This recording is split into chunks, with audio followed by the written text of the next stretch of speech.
Aubrey, the stage is yours. And I'm just going to Great. introduce everyone to you really quickly. This is Aubrey in Corvea, and she's going to talk to us about becoming a death doula. Yes, thank you so much. Let me share my screen here. I do have a PowerPoint for you. Hopefully you're seeing that. It's coming up. Okay, great. I hope that the captioning isn't distracting. I just want to make sure that everybody can fully experience the talk. And if they would need captioning, I like that to be there. So I'm coming to you from the East Coast of the United States. I'm really enjoying the conference thus far, thanks to Richard, Matt, and Kat, and all the others who are making this gathering possible. I found it really edifying and thought-provoking in so many ways, and I'm excited to contribute to the conversation with my work on end-of-life doulas. This is one of my dissertation essays that focuses on manifestations of the positive death movement in America. I'm going to cover a little bit of background about end-of-life doulas, present a literature review, and by literature review, I mean in the scholarly literature and academic journals, present my aim and framework, cover the data and methods that I used in this research, talk about my findings, caveat everything with my limitations, and then leave you with some implications as well. So a new profession is rising at the center of this movement for death positivity. End-of-life doulas, or informally referred to as death doulas or death midwives, offer non-medical services to the dying and their families. This role is gaining wide attention, as evident through popular media coverage, such as this mini documentary from The Guardian. The entertainment industry is also centering storylines around end-of-life doulas. A recent novel by New York Times best-selling author Jodi Picoult has just been released, and one of the main characters is a death doula. A major network, ABC, here in the States, is planning a show around an end-of-life doula. A number of books are also obtainable describing doula's experiences and tactics. A TEDx talk by doula Jane narrates her life's transformation in the face of loss, catalyzing a mission to normalize death and harness the opportunities it presents for the living. Even former pop star Sinead O'Connor is reportedly planning to join the movement by becoming a death midwife. A first-time Global Death Doula Summit occurred in late 2020 as well. The term doula is of Greek origin, and it means woman caregiver. Modern times have applied this term to birth work, in which a non-clinical companion provides practical, emotional, and social support to a woman during pregnancy, the birth process, and then postnatally. And more recently, the term has also become associated with end-of-life care. Although so-called death doulas are becoming more well-known through pop culture venues, scholars have yet to direct much attention to the role, but there are a few recent peer-reviewed articles, all led by Deb Rawlings and her colleagues in Australia, that study end-of-life doulas explicitly. The first was a literature review. The second was a survey of those who provide doula work. And the third consisted of interviews. Given that there is such little scholarship about the role, my primary aim in this research was to expand and enrich that scholarship by further illuminating their training, functions, and scope of work. To prepare me for this, I reviewed the theory and literature related to the sociology of medical professions.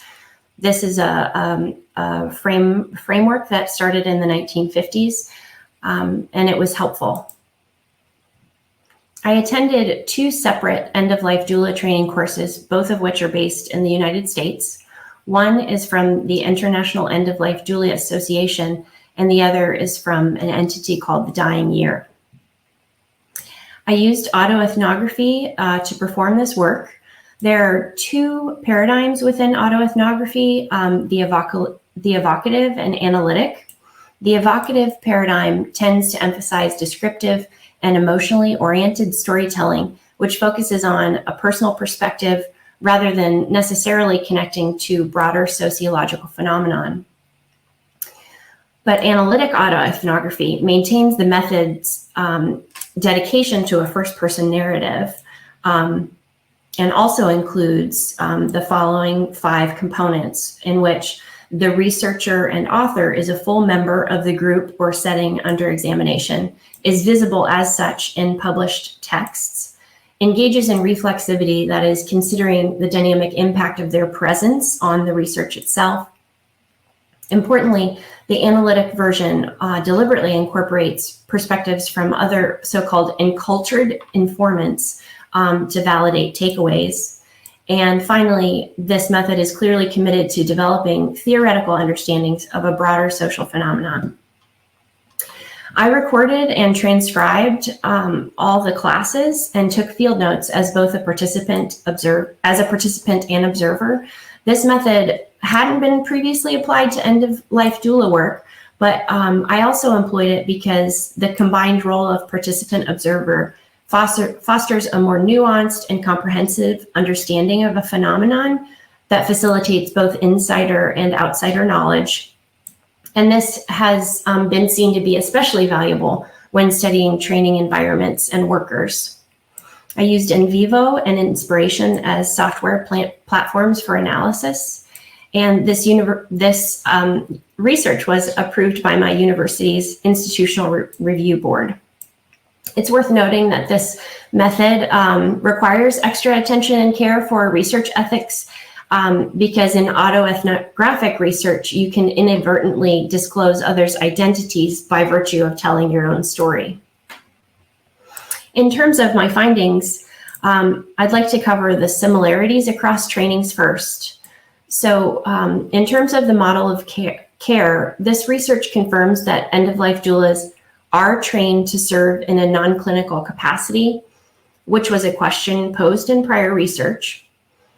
This study also provides evidence to corroborate prior research that indicates doula can offer support across 3 phases of work, which includes preparation for death, the stage of active dying itself, and then after death for bereavement support for the family and loved ones. The fundamental skill necessary to be successful in this work was attributed to active listening and intuition.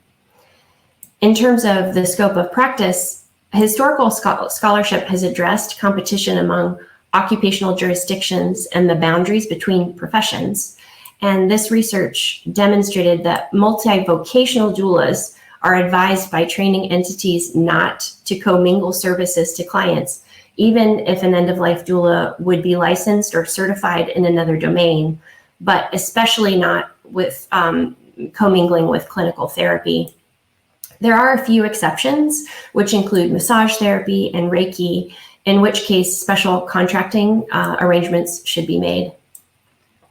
From an interprofessional perspective, this study answers a call for more research regarding how the death doula role interplays with other death care professionals, and finds that training programs indicate that end-of-life doulas, by and large, serve clients who are also being supported by hospice and its team of professionals. End-of-life doulas are encouraged to be an extension of that team, but doulas can provide additional time that cannot be offered by those team members. In terms of the study of the positive death movement, this research provides evidence that doula trainings are aligned with that movement, which has 3 hallmarks. First is that death is natural and not a medical event, that it should be supported with care that is individualized, that factors in the needs of the whole person. And finally, that the act of facing death yields psychosocial emotional benefits. Prior end-of-life doula publications have presented narratives that echo these hallmarks, but none have called out their alignment with the positive death movement in particular. This quote from an end-of-life doula trainer really exemplifies that last principle. So the trainer says, really, this is not just about preparing you to serve the dying. This is preparing you to live your life in a way that incorporates an understanding that we are all mortal, that we are impermanent, and that requires that we look at our lives and how we live our lives in a different way than when we push that thought aside. Here are a few quotes from trainees who also internalize these conclusions. You can see that this training and this work helped one trainee to live more freely and open-hearted. Another says that this is helping them to live more intensely and in the moment. And even asking ourselves questions like, how do I want my day to be in light of this work, in light of awareness of death? And then finally, the last quote on the right, that this work and this death education is helping us live. We are working toward a good death by working on a good life in the present. And as to the auto piece of autoethnography, as I participated in various role-playing exercise with partners, I found myself coming to similar conclusions about the value of considering my own death. When acting as the dying person in this role-playing, we were told to believe and act as if you would be dying within several months. With this disposition, trainees considered questions that probed their life histories and how they made meaning of their chosen life activities. Both my role-playing partner and I found that the process of considering life's purpose in the face of a hypothetical near-term death led us to generate insights about the way we are living now.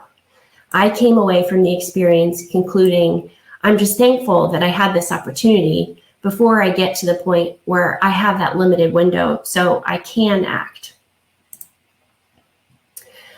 The programs did have several key differences.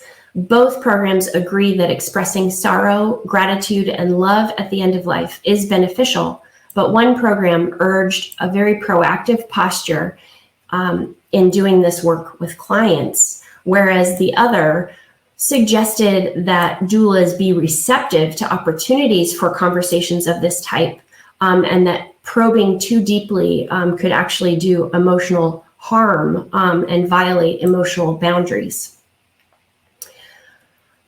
It's worth noting that I took these end-of-life doula trainings the summer of 2020, which were after the murders of Ahmaud Arbery, George Floyd, and Breonna Taylor, which caused a greater awareness of the Black Lives Matter movement. So current events, along with the knowledge that both medicine and undertaking have historically been segregated, two domains in which end-of-life doulas are nestled, made me curious. How might the death positive movement engage with the death activism of Black Lives Matter? That is a curiosity that has also been posed by another author, Frances, in her epilogue to the recently republished Craft of Dying, which was originally published by Laughlin. More specifically, I wondered if and how would these doula trainings address racism? Both trainings acknowledged inequity in end-of-life care, but one offered shovel-ready, in-depth curriculum to help trainees consider and engage these realities. This occurred through a variety of activities, including self-reflection, journaling, group sharing, and discussion, along with reading and videos. Additional resources were suggested for further learning and growth. You can see a few that I've listed here, such as how do you foster a good death in a racist society? Again, this was from a US perspective, published in the LA Times. Also covered was the concept of decolonization. In group sharing time, a trainee shared a quote attributed to Maldonado Torres, quote, "The opposite of exclusion is not inclusion, it's decolonization." I also valued insight on the how to attempt to do this, which starts with the interrogation of your own thoughts. In other words, asking yourself, how did that thought get there? Or who put this truth there? On the last night of training, we had a guest speaker who was a Black woman end-of-life doula that practiced in the inner city environment. She responded to a question I posed about allyship as a white woman. Our exchange informed takeaways including resisting white saviorism, amplifying the voices of those in marginalized communities, and addressing inequity by taking action both interpersonally and organizationally. Now, there are several limitations to this study. It was a small sample size, so generalizability is of course constrained. I was also acting alone, so these conclusions are subject to my own implicit biases, even though I tried to be self-aware. Collaboration could enhance the research experience and outcome for future studies on this topic. A lot of new research questions came up for me in the process of doing this study, which include the following. End-of-life doulas see themselves as complementing the work of others in the death care community, but how do other end-of-life professionals perceive the doula role? For example, in an online review of a popular doula book, one hospice chaplain lamented that the role of a death doula is that of a quote, undertrained chaplain, end quote. I wonder, would other chaplains agree with this perspective? Further, how do doctors, nurses, and bereavement counselors assess end-of-life doulas and the boundaries and intersections of their services to the dying and their loved ones? Prior research also indicates that some services provided by palliative care volunteers may overlap with those provided by death doulas. The overlay could be further clarified, as could the differences between their respective trainings. Another key point of inquiry related to the demand for doula services. Who are the clients that doulas are serving? What are the perspectives of families who have been served by end-of-life doulas? Was there only benefit or were any harms inflicted on the client, for example, by overstepping emotional boundaries, by pressing for deep psychosocial emotional work? Also, how was the doula compensated? If so, was the doula compensated, and if so, how? For what categories of services are doulas most frequently contracted? Are there particular categories of disease within which doulas typically work? Which illnesses might doulas not often work with? And what does doula work look like in the context of legally accelerated death, such as medical aid in dying and voluntarily stopping eating and drinking? Access is an important consideration. Cost barriers have been a challenge for birth doula work, and only in recent years have some public and private insurance options in the United States expanded coverage for these services. Based on research at present, there is not consensus in the doula community regarding the best means through which doulas can legitimize their role. Some end-of-life doulas thought regulation could legitimize their work, while others were concerned about the associated constraints and loss of autonomy. There are also other manifestations of the movement for death positivity. One that I haven't researched in my dissertation, but which I am very interested in, is green burial and composting of human remains. I wonder how movement actors are acting collectively across siloed endeavors to produce change, and what are their goals specifically, especially in terms of policy. And finally, future knowledge creation within the death doula domain and elsewhere can better account for and make explicit the implicit privilege of dominant groups in society across all sorts of isms. I realize I'm well short of my allotted time, but I would welcome your comments and discussion. Thank you.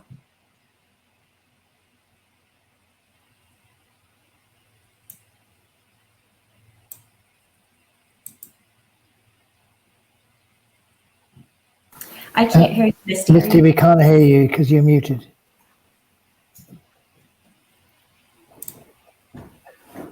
Okay, that's it. Can you hear me now? Yes. Thank you, Aubrey. I was just thanking you for wonderful information you're giving us and the really pointed questions, which are so crucial right now, especially in relation to death doula. And there are some questions coming through. There's one, and I wonder, can you see the Q&A, Aubrey? Would you like me to read it out loud? Maybe let's do both. Okay. So it's from Mark, I believe, and the issue of separating social/emotional work from a clinical treatment is a vexed one. Should the clinicians be allowed to draw the line between services or the dying person? Yeah, that's a rich question. Let me just respond from the context of the research that I did with end-of-life doula training entities.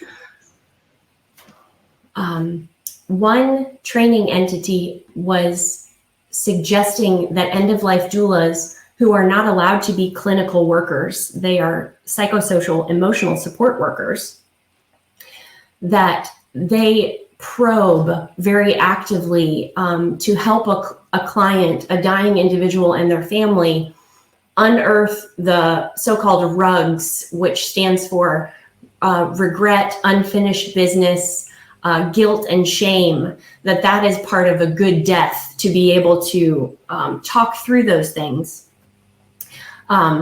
So one training entity was saying that needed to be done in order for a good death to be achieved, whereas the other training entity was saying you could really burden and do harm to a person who is dying or their family members to probe those so-called rugs when they would rather leave that alone, and that leaving it alone could be that individual's version of a good death. So I think for me personally, I fall along the latter perception of the doula in that role, in that one should be receptive to support whatever a good death looks like for the dying individual and their family, with priority being given to the dying individual when there is discord between the family and the dying individual's perspective on what a good death looks like. But I agree, Mark, with your point that I think what I'm reading in the subtext of your point is that clinical treatment should have social emotional work involved as well. I wouldn't disagree with that.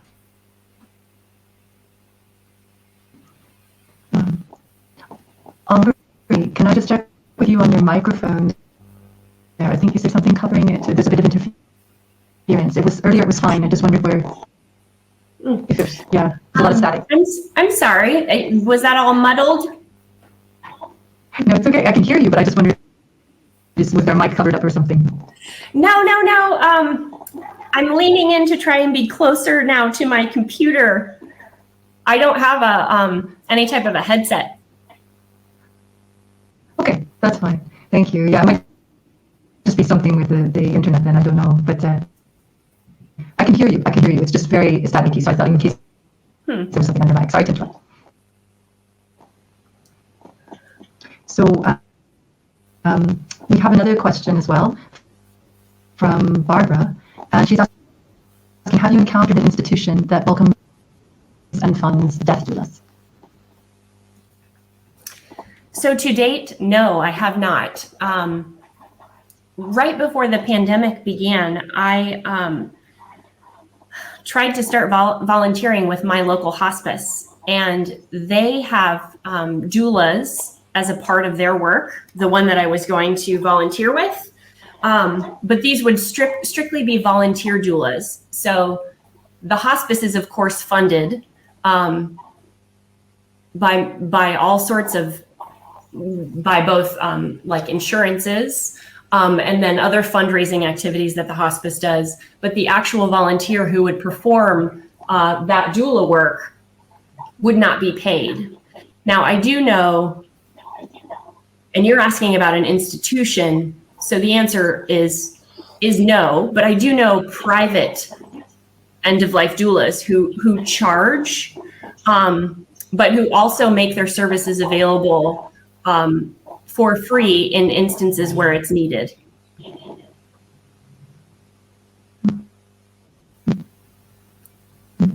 Thanks, Aubrey. Thank you. Yeah. And I'm just going to check the other chat for any other questions. Okay, so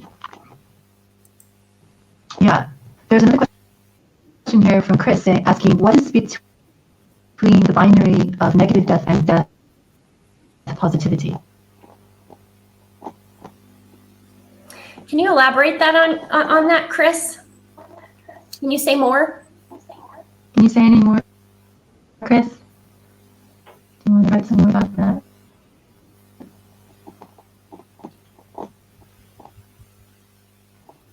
Just see. Right.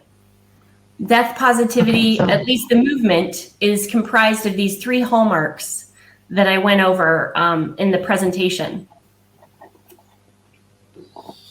But when you say negative death, so I guess I can say, conventional death is institutionalized, medicalized. It isn't whole person oriented, and it's not facing it with psychosocially and emotionally. And I would say that the good death, the movement for death positivity is trying to counter that status quo.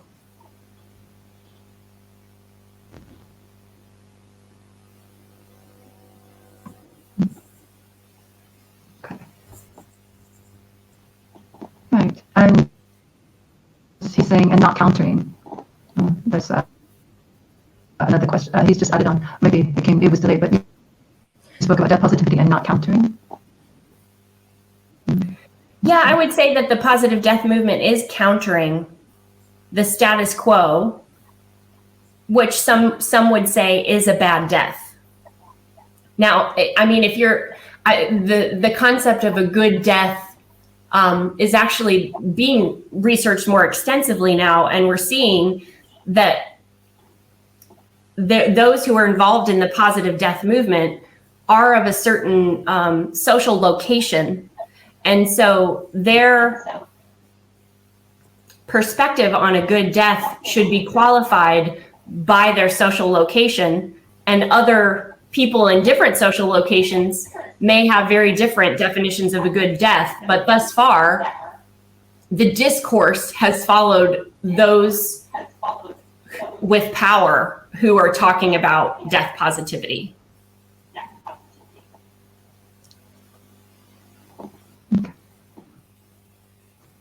All right, thank you, Aubrey. Thank you. I think we just have like 2 more minutes. I'm just checking for Q&A here for any more questions. So if anybody is here that has some questions for Aubrey, we have like just maybe another minute or so if you want to throw it in before we go. Don't see.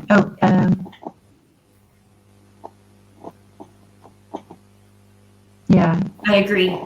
Chris said, yeah, it's relative, yes, in the language of positive slash negative is problematic. He was just stating that, so to say that. And okay, we have one more question here. What is the binary, what is between the binary of negative death? Oh, sorry. She's just moving stuff over. Never mind, that's wrote the answer. Sorry. Sorry, Aubrey. Okay, so I think we'll leave it there for now, if that's okay. Yes, thank you so much. Thank you so much. Thank you so much. And thank you everyone for who's attending Aubrey's session today. It's great to have you here, and yeah, big welcome. And we're just getting ready to welcome in Barbara Brown and Cynthia O'Brien. and they're going to be with us for the next half hour. And so yeah, Barbara and Cynthia, you're going to be talking about life cycle conversations, yeah? Yes. Okay, so we're really happy you're here. And just to let everyone know, you can pin your speaker to make on your screen bigger if you want to. And the questions you can put in the Q&A, type them in there as we go, as they come up for you. That'd be great. And I'm going to leave some time for questions at the end, just a few minutes at the end, if that's okay with you, Barbara and Cynthia? Yes. Yeah? Okay, great. Great. So I'll hand it over to you. Thank you. I'm Barbara Brown, and this is my colleague, Cynthia O'Brien.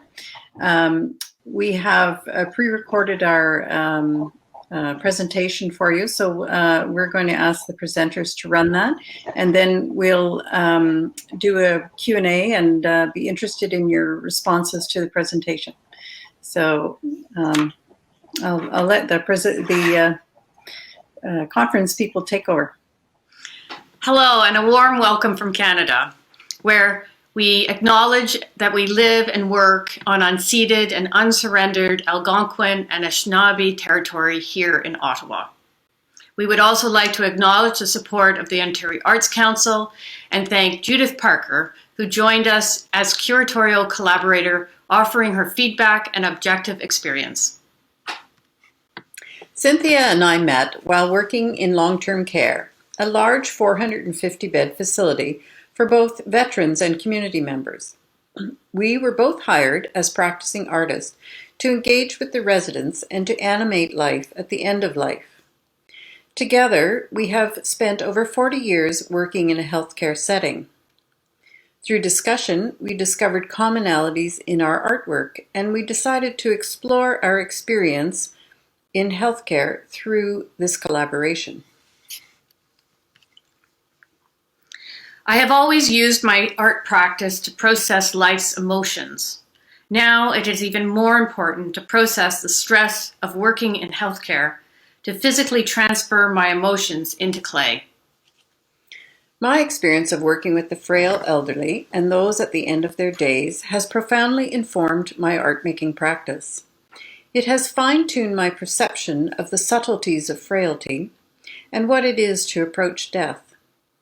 Cynthia has continued to work throughout the pandemic, and I have noticed the toll it has taken on her to engage with the elderly as she does. We began this collaboration with monthly conversations, and this turned into developing our ideas. After about 6 months, we hit our stride in making I Am Made of Her and She Remembers Me. Using my collection of individual clay flowers, leaves, and seeds, Barbara and I built this shrouded body form. This was the first time we directly addressed death in our collaboration. She Remembers Me suggests the body finding its way back to the earth. The shrouded figure is set on a small hill referencing prehistoric burial mounds. While making this piece, we had the experience of being led by the creative process. It was a strange and intriguing experience that went beyond our planning. An idea presented itself, and we simply followed. It was one of those remarkable days in our practice as artists. Through conversation and experimentation, we developed techniques to marry our two mediums, working on themes between ephemerality and being earthbound. Photography is based on colored light, there but not, creating images that are not quite tangible. Clay is earthbound. It is physical in nature, tangible to hold, fragile, bone-like, and even might be dead. We explore the idea of ephemerality with the use of projected photographs onto clay sculptures, which give the illusion of something not quite there. We all know about death, or we think we know about death. This installation raises the question and creates a space that is less solid, less concrete, less knowable, and introduces a softening, a sense of uncertainty around the knowing of death. Gone but still here is a projected photographic image onto a large sculptural clay flower. The focus of this piece is the strength of the shadow, to suggest that we carry an awareness of death in our full colored experience of life. This is the flower without the photographic projection. As I was learning to make such a large piece, a resident under my care, Colbert, was actively dying. Each petal was formed with Colbert in mind. I destroyed the first version as it was too emotionally charged. The making of this flower has helped to physically locate my grief and is now a touchstone to my memory of Colbert. So below as above is an inversion of the famous quote. The image speaks to the awareness of how both life and death are held in the same moment in the garden in early spring. By changing the orientation of the picture plane from vertical to horizontal, it mimics the posture of the dead. We incorporated root forms into the photographic image by aggressively punching the paper. The image is balanced precariously on the clay roots, and the sharp edge of the paper defines that line between above ground and below ground, or between life and death. Earth Memories is a two-sided image.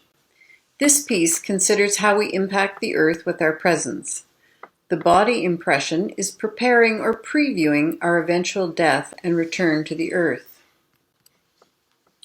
This is the other side of the grass image. The roots of small flowers are penetrating through the body, concentrating around the heart area. Might this be what it is to be alive with an awareness of death? We each make an impression upon the earth, but how are we impacted by the earth? This image might lead you to wonder how the earth makes an impression on the living. Suggesting the notion of a journey, this spiraling installation, Whispering Garden, offers the viewer an interactive experience. Similar to being in the forest and discovering a secret passage, the viewer is held within the experience. On the outside of Whispering Garden, the image is in sharp focus. Once inside, the image is subtler, thinner, paler. The viewer follows a spiral path to the center and back out again, introducing the concept of a journey through a somatic experience. Whispering Garden is an immersive experience in nature, a way to imagine the quality of approaching an unknowable journey. As the viewer passes either inside or outside the structure, the thin silk fabric moves or breathes in response to the presence of the viewer. Unending. We wanted to work with the wreath form as it is often used in funeral rites. The wreath suggests eternity with its unending circle. This still life image was made using flowers from a funeral and incorporates Cynthia's white floral sculptures. This is not the final image as we felt the wreath form needed to be further obscured. Here's the final version, where the wreath form is harder to distinguish in the photograph. It's paired with my clay wreath which rests on a mirror. Much of my work is based on being influenced by people, places, and their customs. Traveling to hotter parts of the world, I enjoy visiting graveyards, where people are buried in crypts above ground, with clay wreaths and photographs of the dead displayed. The clay wreath has life's full color, but it's only beneath the white of the porcelain. The use of the mirror suggests a place between this life and the next. As the viewer looks into the mirror, they see their own reflection within the wreath. The experience invites the viewer to question their own mortality. We wanted to introduce the element of time and so created a video installation. We are aware that installation photographs are challenging to understand as you're not standing in the gallery space. The video begins with the image of a person walking down a path in a forest. They are walking towards a patch of light in the distance. As they move away from the viewer, they become smaller and smaller, and eventually fade from view. Death is a form of leave-taking. Gently, the figure is engulfed by light. As the projected video image fades to white, it illuminates the hand-drawn landscape below. This landscape is drawn with raw clay, applied directly to the wall. Clay, as an element of earth, when dry, it is very fragile. So slowly over time, the image will flake off the wall and disappear. Within the exhibition, we wanted to create a quiet place for reflection. Columbarium, a consequence of life, is a modern interpretation of a storage place for ashes. Columbarium comes from the Latin columba, meaning dove or pigeon. A dovecote is where each bird may rest. Now our own dead may rest. We developed each piece with a person we have known personally in mind, who has died and whose memory we continue to carry. I started with family members and then added residents with whom I'd worked in long-term care. We introduced the idea of the dovecote by drawing a grid of graphite lines directly onto the wall. This defines the space into squares in which each piece may reside. We recognize that each of us carries the memory of our dead. Barbara and I acknowledge that the exhibition may have stirred up some strong memories and emotions. We offer the viewer a place to participate by writing a note to a loved one who has died. By placing the rolled up note within the small clay niche, it becomes a memorial act. Some empty spaces suggest the possibility of a place for you and I as well. Ancestral roots. Recently, I have been doing some genealogical research. I have come to an awareness of the layers of dead we are connected to beyond those we know personally. We know some family members through stories and photographs in old albums. Others we know only by the name on a grave. There are so many people we are related to, yet have no knowledge of. In this image, the green leaves represent our body above ground, where it can flourish, tended to and supported by our unseen ancestors, our roots. In response to ancestral roots and following on the root analogy, I created Nurse Log to discuss regeneration, and together the two pieces consider the cycle of life. When a tree dies and falls in the forest, it becomes the starting point for new life. I used my own body to cast this piece. It is a reminder and a hope that I too will be carried forward into another life. Each stylized root is an individual, and together they connect to form a supportive network. At the beginning of this collaboration, I undertook the project for my colleagues in long-term care, and in the process healed myself. I used to have the feeling of being burdened by the memory of all the dead I carry. But during the making of this work, something shifted, and I now feel honored to carry their memory. It is both a great privilege and a huge burden to work with those at end of life. No one tells you when you begin this work that you will be changed, and you are. The trick is not to become overwhelmed by the experience, but rather to be worn down and polished in the way great beauty is revealed when a stone is skillfully cut and ground. Through the experience of this collaboration with Barbara and working through the pandemic, I have come to realize how imperative it is to have community within the institution of care. The pandemic brought caregivers together in a way that hadn't happened before. We united in an effort to fight the pandemic and to keep our residents safe. This work is both important and greatly undervalued. This talk has been based on our 2-year collaboration, which is currently on exhibition at the Agnes Jameson Gallery in Minden, Ontario. Thank you for your attention, and we would be happy to field questions and to hear your response to the work. Well, just to reiterate, it's really challenging to present artwork and particularly installation work on this format. So I think we're really pushing the envelope here with this technology. So thank you all for bearing with us. I would agree with that. If I can just chip in here and say that the work looks extremely powerful, very delicate, beautiful. As you say, it's very hard for us to get a real sense of the work, although we can get some sense of it, certainly enough sense that I think, you talk about using materials that decay as being part of the exhibition, and somehow that sense of ephemerality does come over in the images, and I think it's probably to do with the kind of delicate tracery that so much of the work seems to have. I'd love to see it for real, but at least we've been able to experience it a little, so thank you for sharing it today. You're welcome.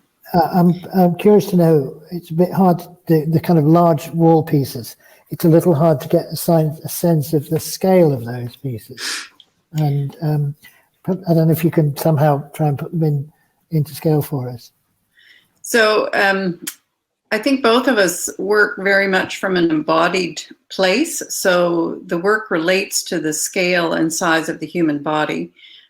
So large photographs are, 5-6 feet in height, as a vertical body. We had several grave type formats on the floor that were 7 feet long and 2.5 feet wide, that reference to the rectangle that one draws around a body, that becomes a grave. And the video installation was about 10 feet wide. And Cynthia was able to do that drawing while standing on the floor. So she wasn't up on a chair or anything. No. So it's very relational. Yeah.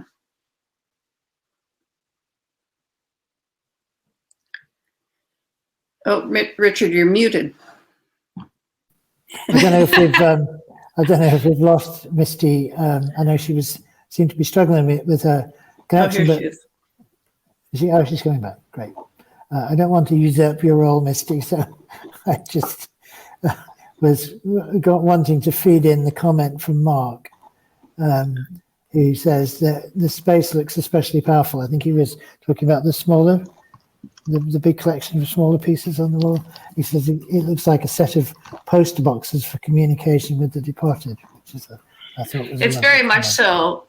During our first exhibition, the people who wrote the messages overwhelmed the space, and they were everywhere. They were in all the niches, and they tucked them behind Barbara's photos, and they found every little crack within my clay pieces to stuff a little note. And at the end of that exhibition, we collected them all, and we had a end ceremony, and we burnt them to release them out to the environment.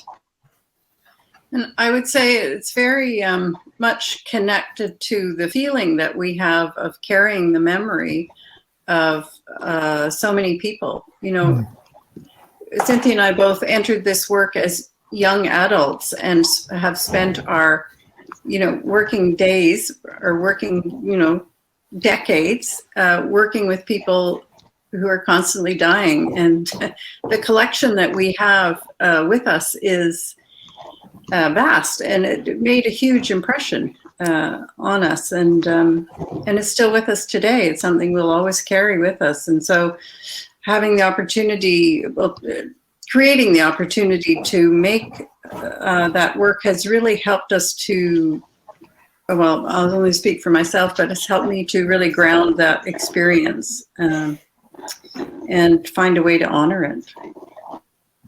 Sure. Yeah, absolutely.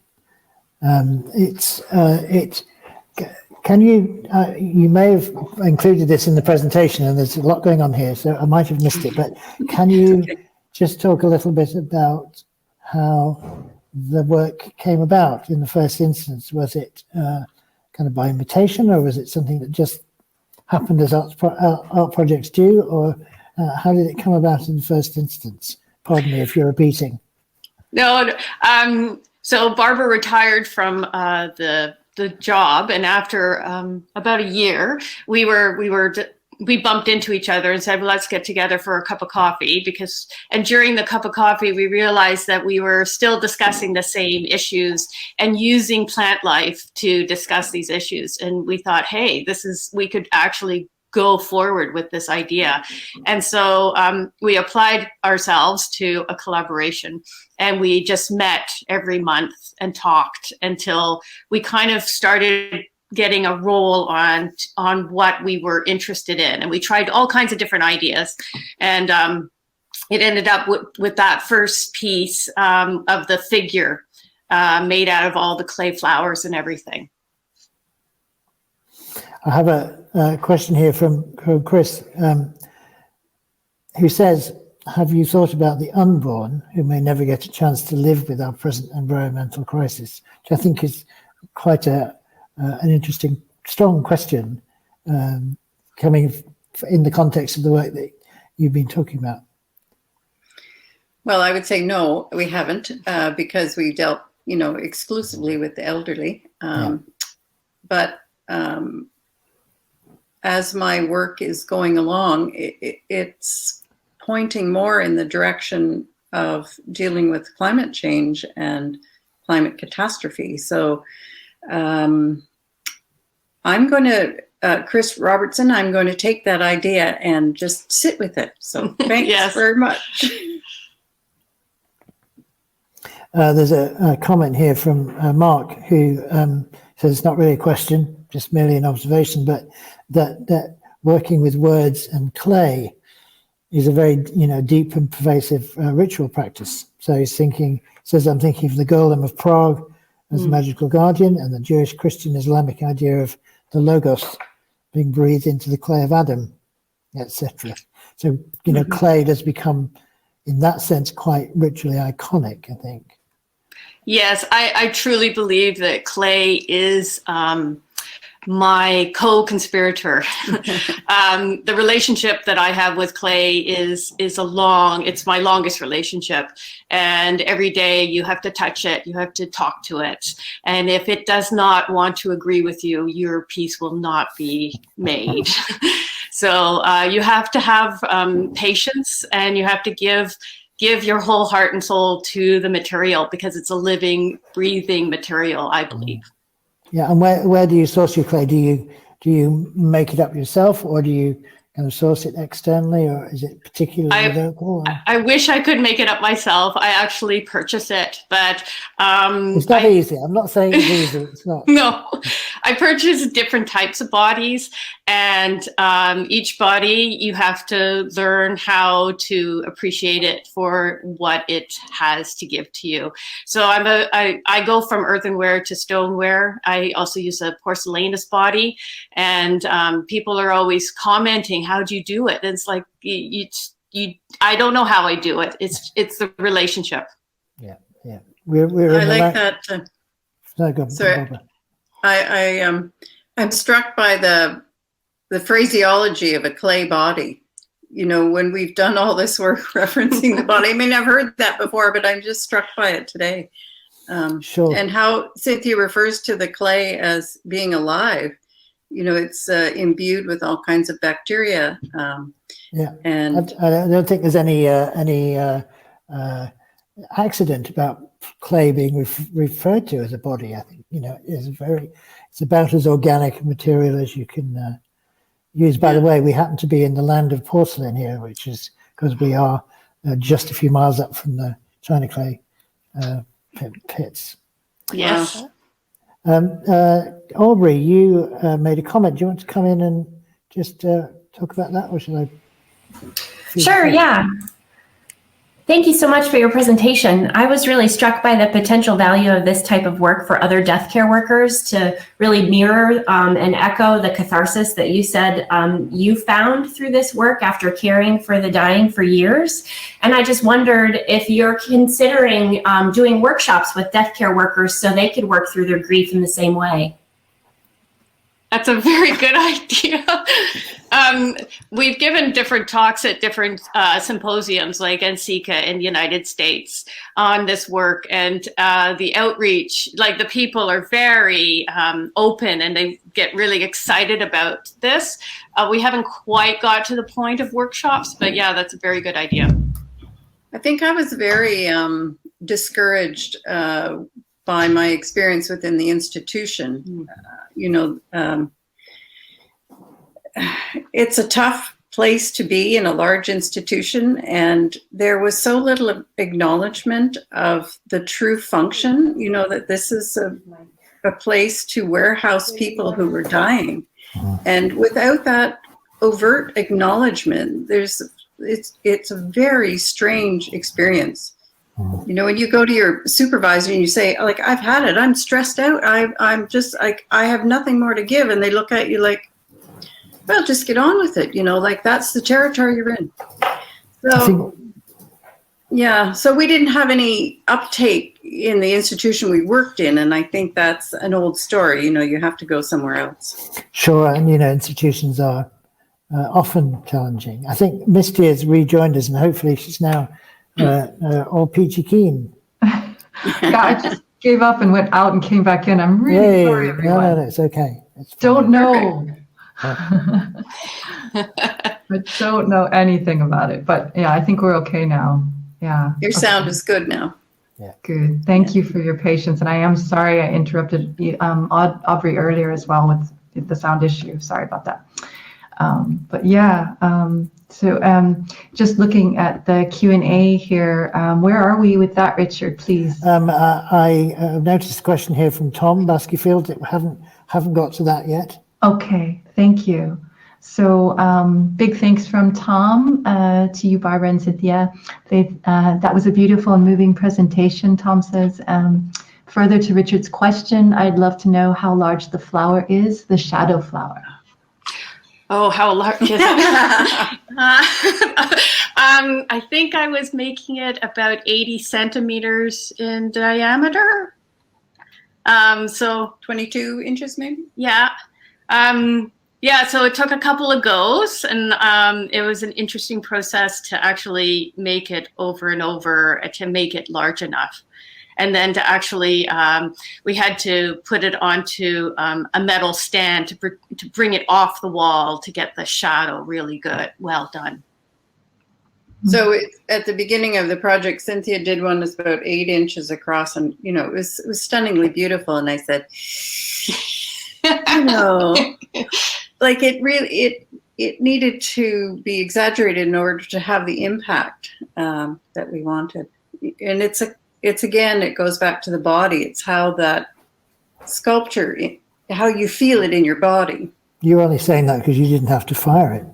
That's right. Actually, I'm saying that because I had no idea that technically what I was asking her, because it's not my milieu.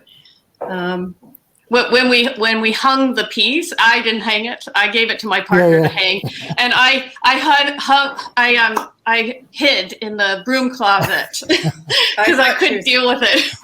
But actually, I think that's one of the glories of collaboration, is that often your collaborator will ask you to do things which are really, really hard, and they don't know that. But it actually then pushes you beyond what you might have tried yourself. So that is one of the nice things about collaboration. But I'll shut up now and let Misty come back. It's okay, Richard. Thank you. Well, I'm aware of time, but we have a couple more questions before we go into our next talk. Would that be okay if we did just a couple more, Barbara and Cynthia? Okay. So thank you. There's Tanya is asking, let's see. Oh, it's from Aubrey, actually. I'm struck by the potential value for this type of work to other death care workers. To echo the catharsis you describe in performing this work after years of caring for the dying, Have you considered doing workshops for death care workers as an outlet for their grief and healing? Misty, just to jump in here, that was actually when you were out, they addressed it. But if to the extent that you would like to talk more about it, I'm all ears. Sorry. Okay. No, it's been nice to have a few minutes to let that question sink in. I have been away from working in long-term care for 6 years now and have pointed my energy at developing my artwork. And I find, once again, I'm at a point of having to reconsider what I'm doing. And, with this much gray hair on board, I don't have forever for this project. And I have to very seriously consider where my energy is best spent. And it's possible that, that we could bring ourselves to addressing that need of working with people who are supporting people at end of life. So, yeah. Yeah. Thank you. So thanks for the idea. Oh, thank you. We're at time at the moment. But Barbara and Cynthia, thank you so much for such a beautiful presentation and such wonderful embodiment of your work. So it's such a treat and such a pleasure to hear about it. And so much more we could explore with you on that. Wish we had more time. Thank you for including us in the conference. It's wonderful to reach across the waters to be included. So thank you all for your efforts in organizing the conference. I know it's been considerable. Thank you so much. Thank you so much. And we'll hope you can stay on. And we're going to go. Great stuff. We're going to go into our next speaker. At the moment is Yuli Song. Am I saying your surname correctly, Yuli? Yes, thank you. Okay. And you're going to be speaking to us about oil shroud soil and reconnecting the life cycle? Yes, that's a typing error. Okay. It's a really ironic one. It should be soil shroud soil. So it's I don't know how the S. Rich has just said, sorry, Yuli. That might have been my mistake. I don't know. But maybe he did it as a joke. Well, let's see what happens from this now. Where would this go? Okay. Thank you for that. So soil, shroud, soil. Okay. Yeah. Great, Yuli. And did you want to take some questions for a few minutes at the end? Will you want to leave time for that, or?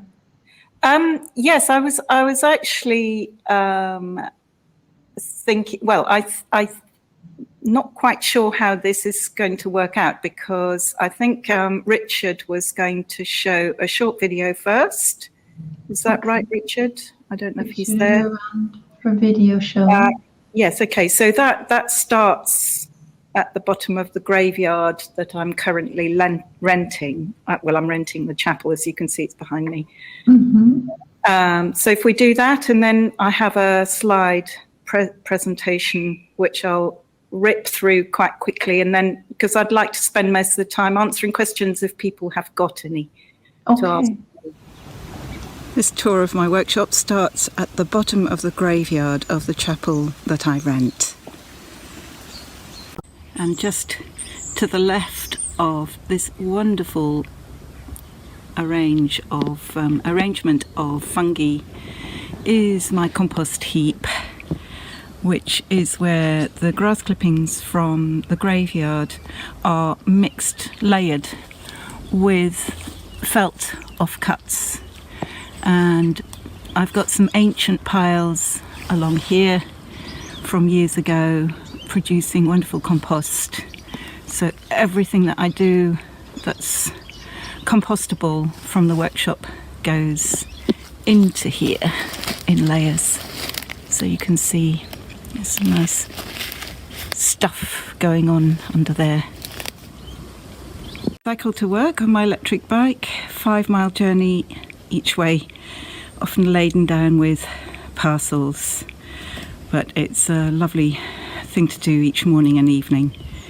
And this is the chapel that I rent together with my friend Catherine, who is a willow sculptor.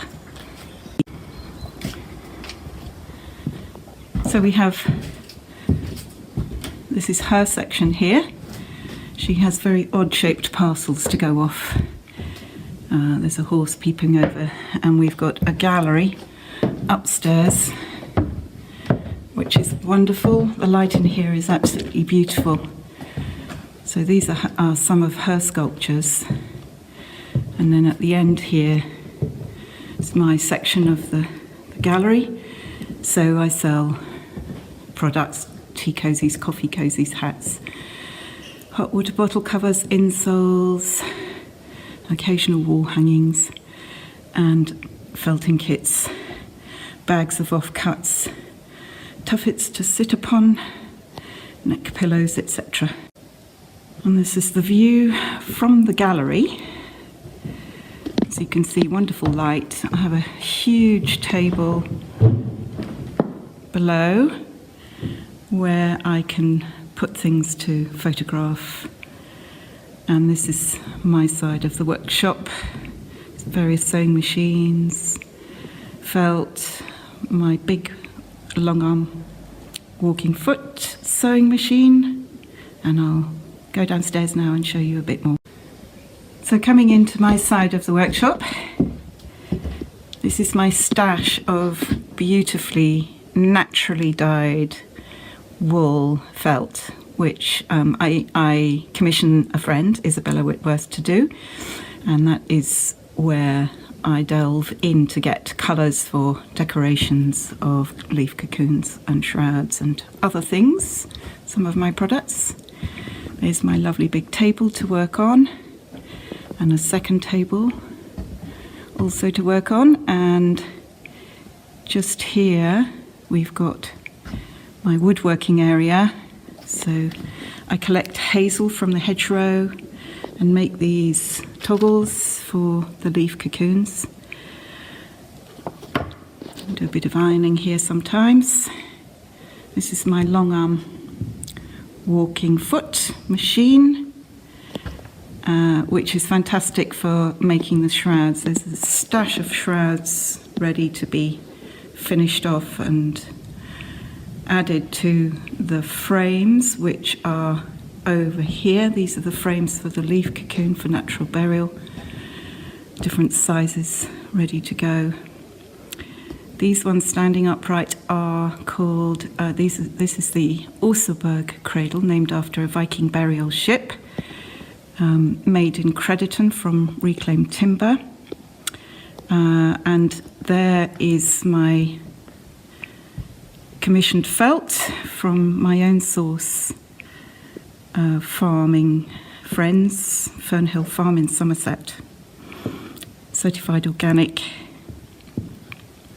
These are my untidy pigeonholes. I salvage bubble wrap from some funeral friends, a lot of bubble wrap floating around in the world, and I reuse it. It's very useful, but I don't want to buy any. I just thought I'd show you my floor. Usually it's covered in bits and pieces. Not too bad at the moment. But actually here is a little pile of bits and pieces that I swept up yesterday, and that goes down to the bottom of the churchyard to be layered with those grass clippings. So just to show you how I try to reuse, recycle everything.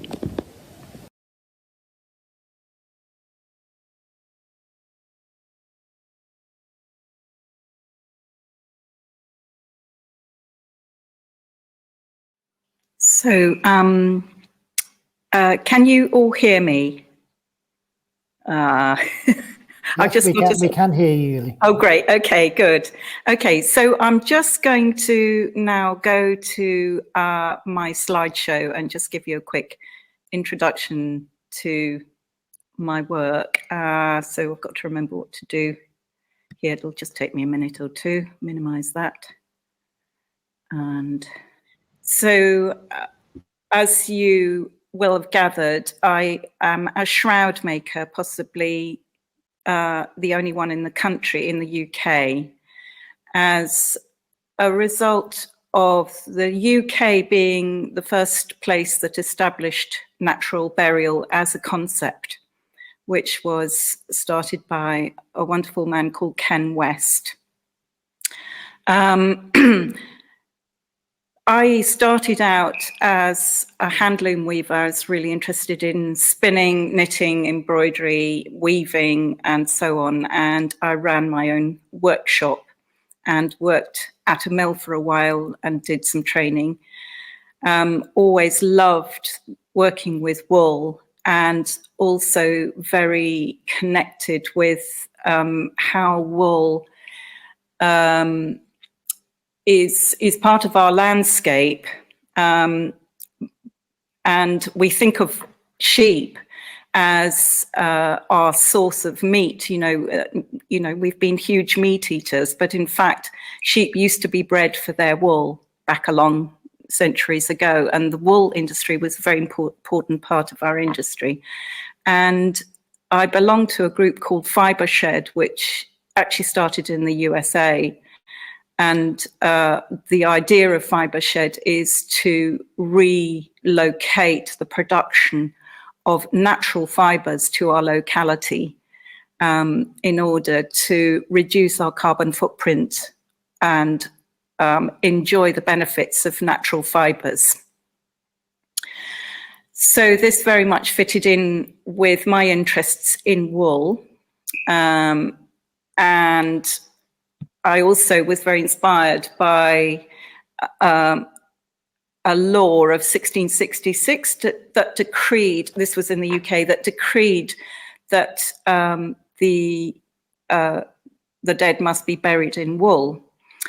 And I remember this fact from school. I was quite interested in social history, and I thought that was a wonderful idea at the time, but it wasn't until my 40s that I sort of actually put my thoughts more concertedly into it, thinking about the cycle of life and how I could use my skills as a maker. I was by then making felt, to make shrouds for burying the dead, because I thought that this would be very comforting for people, much more comforting if we could do away with coffins altogether. It reduces the carbon footprint because you're not importing coffins from all over the world, and you're not using very valuable wood. It also sort of brings us a bit more connected with the person that's died. And wool is a very tactile fabric, fiber. And so I started making shrouds, and that's what I've been doing for the last 15 years or more. And I'm now sort of completely full time at it, and very, very busy. So I run a business called Bella Couche, which means beautiful resting place, Bella Couche. And I took the name from the barn that I was renting next to the church in Chagford, where I live on Dartmoor. And it seemed really appropriate name for my business, and it just happened to be the name of barn. And they used to make coffins there. I then, a few years down the line, moved to this lovely chapel, which also seemed like a suitable place for me. From the short video, I think you agree that it looks a bit cramped, and it is. And I'm moving back to Chagford from this other village that I'm in, and to a new workshop, but my same landlady that I had before. So I am soon to be moving from here. Anyway, that was a nice sort of link to have my own grounds, and to be composting my waste from my work at the end of the chapel, at the chapel grounds. So that's sort of me, really. So I sort of feel like maybe this is an opportunity for people to ask me questions. Yeah. I feel a bit sort of stumped that I haven't got my slides, and I'm sorry about that. That sort of stumped me a little bit. So I'm sort of talking off the cuff here. No, it's wonderful. It's great. No, Yuli, it's just so beautiful. I'm just loving what I saw in the video as well, and I'm imagining into more what you described just now. And so, thank you. Yeah. So let's open it up for questions. And yeah. So I'm checking the Q&A and the chat as well for that. So anyone out there that has a question, please go ahead and type it in. That would be great.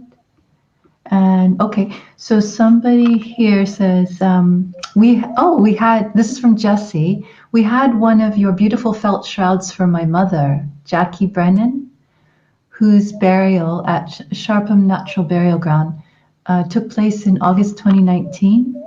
It was perfect, and thank you for your work. Yes. Well, that's very lovely. Thank you so much for saying that. And so I hope that what I was saying about bringing it, wool bringing comfort, I hope that that's what it brought for you, Jessie. So I feel that I'm very much part of a movement that is partly environmental. I mean, my work is, I would say my business is entirely environmental, in that I source the wool extremely carefully, because there's a lot of discussion on the internet how damaging ruminants are for the planet, and there's problems with overgrazing and mismanagement of land, and sheep wrecking is a word that is bandied around. We shouldn't be eating meat and so on, and that is true if you're eating meat from what do they call those, feedlots, where intensive agriculture, basically. So I'm very careful to source my wool from farms that are looking after their soil. So that's going back to the ethic of soil to soil. So the first thing about sheep farming is understanding the land and how to get the right sheep for that land. So I prefer, for instance, the wool from sheep that are primitive breeds, because they are more resilient and need less intervention. And so 2 of the farms that I get my wool from practice holistic management grazing system, which is very much about caring for the soil, not using chemicals, not using antibiotics, and so on. So I feel like, that's the soil part of it. Then there's the shroud part of it, which I've tried to reduce as much as possible the impact of what I do. So using recycled packaging, composting my waste, buying organic cotton for the thread to sew some of the products. I can't, unfortunately, get organic cotton certified that's strong enough for the shrouds, so I use cotton. But using linen and flax and hemp and things, and also recycled materials from a local organization that I support, Proper Job. So some of the materials that I use are hidden. You don't need to see them, and so they are natural fibers that I pick out from a reuse center, textiles that would normally either go to landfill or for shredding or reuse. So very much looking at everything that I use, environmentally and ethically, and then to try and promote the concept of natural burial as opposed to traditional burial with high management costs in a normal cemetery, you know, what you call a lawn cemetery, which is almost as damaging as cremation.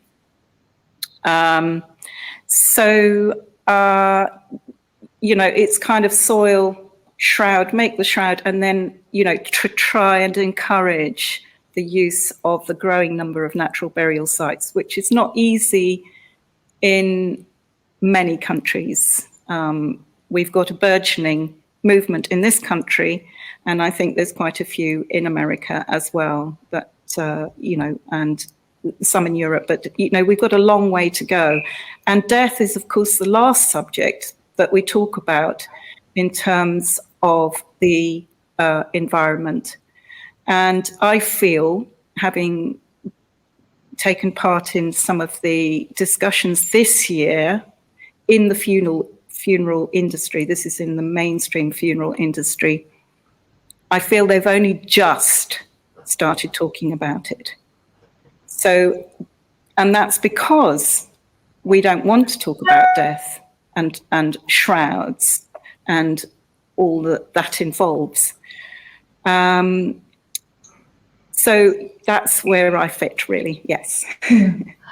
Thank you, Yuli. I just want to get in another question, if that's okay, from Tom, and he says, "Hi, Yuli. Really nice to get more of an insight into your work and your space. Could you shed some more light on the 1666 law of burying the dead in wool?"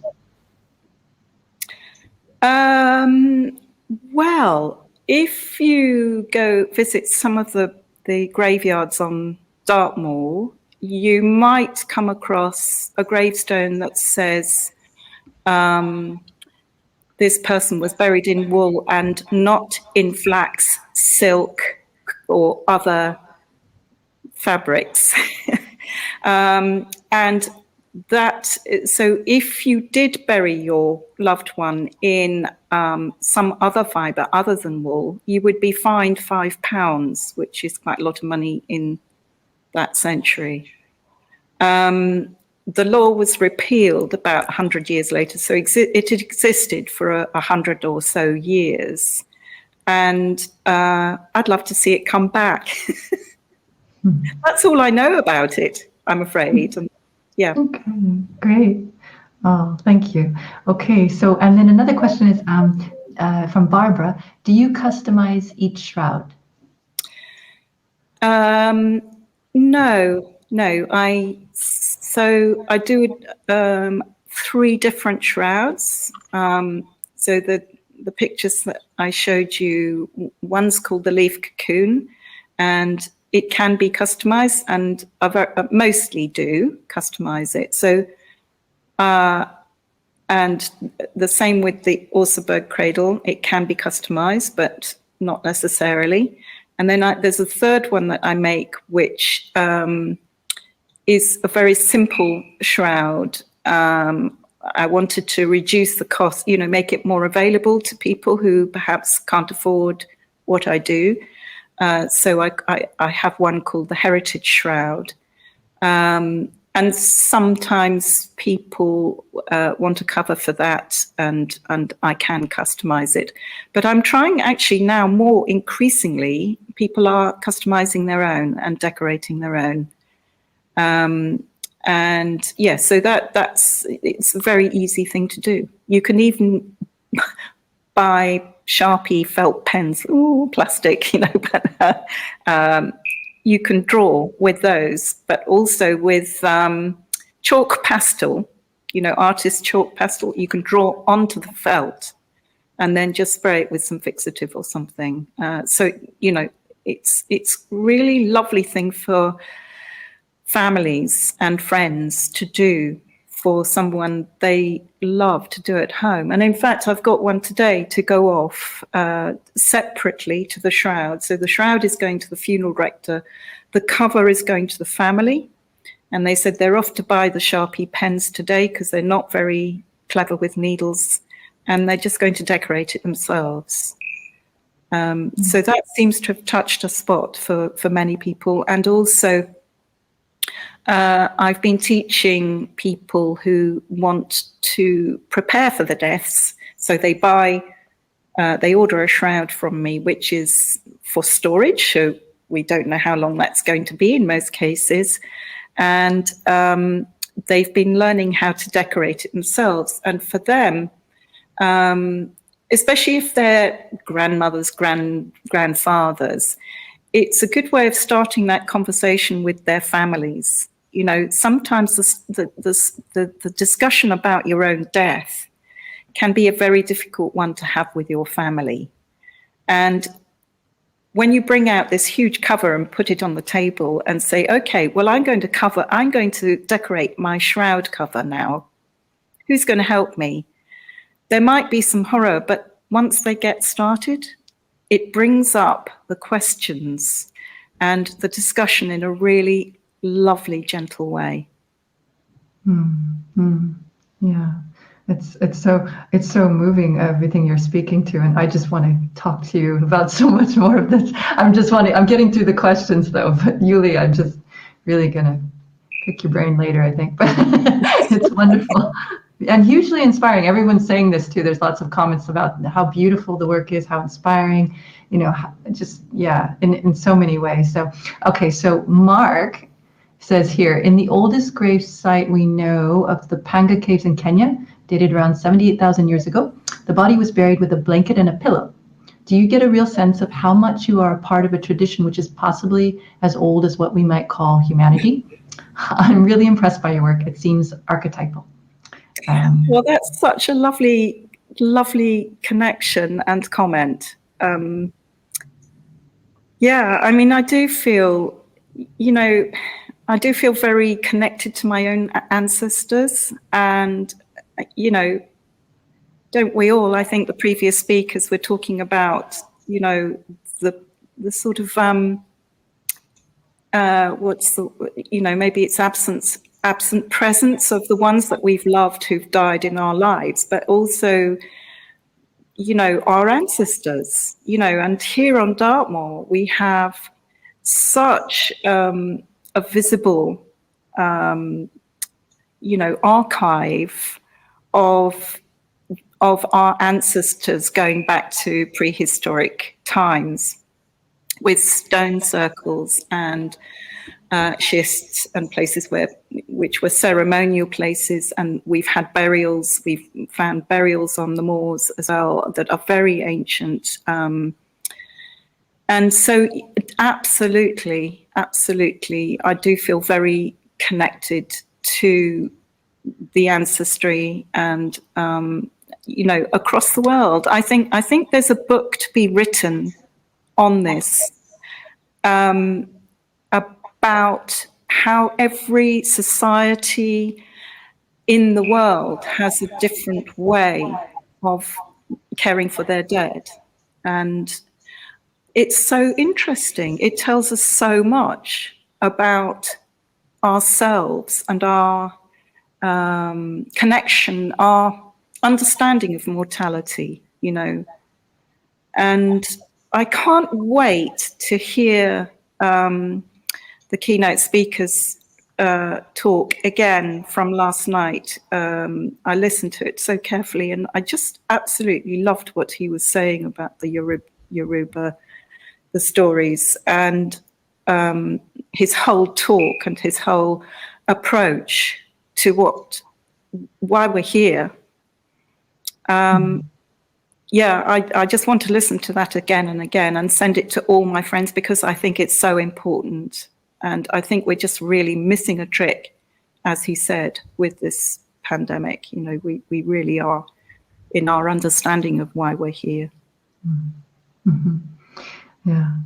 Thank you so much, Yuli, for your amazing presentation and talk. And I wish we had more time for all more questions and more conversations about it. There's so much more we could say about how we care for the dying and also the dead when they are, and how we, share that with each other, like you're saying, the community of that, and the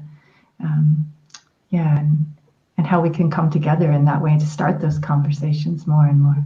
So it's so beautiful, Yuli. Thank you so much for being here.